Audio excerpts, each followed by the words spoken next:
கடல்னா என்ன? பெருங்கடல்னா என்ன? இது 2த்துக்கும் உள்ள வித்தியாசம் என்ன?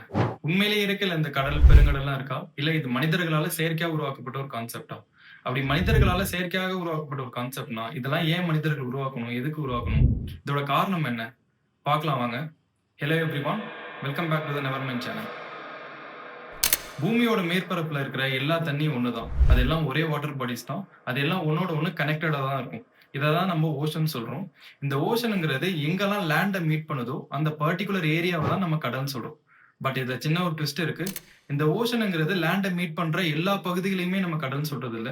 குறிப்பிட்ட சில பகுதிகள மட்டும் தான் கடல்ன்னு சொல்றோம். அது ஏன்? இதுல பெருசா எந்த ஒரு ராக்கெட் சயின்ஸும் இல்ல. இந்த ஓஷன் ஆனது லேண்ட மீட் பண்ற குறிப்பிட்ட சில பகுதிகள்ல வந்த மக்கள் அல்லது அங்க வணிகம் செய்ய வந்தவர்கள் அந்த இடத்துக்கு கொடுத்த பெயர் தான் கடலும் அதனுடைய பெயர்களும்.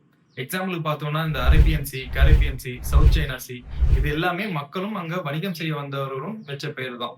இதை இன்னும் எளிமையா பார்க்கணும்னா மெரினா கடற்கரைங்கிறது மெரினா கடற்கரையை சுத்தி வாழ்ந்த மக்களும் அங்க வணிகம் செய்ய வந்தவர்களும் கொடுத்த பேர் தான் மெரினா கடற்கரை.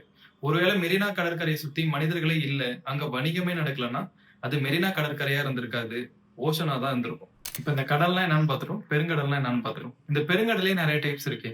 Pacific ocean, Atlantic ocean, Indian ocean, Arctic ocean, southern ocean சொல்லிட்டு இதெல்லாம் யாரு கேட்டகரைஸ் பண்ணா, எதுக்கு பண்ணாங்க, இதோட யூசேஜ் என்ன, இதெல்லாம் நெக்ஸ்ட் வீடியோல பார்க்கலாம். Until then, stay tuned. This is Prasanna.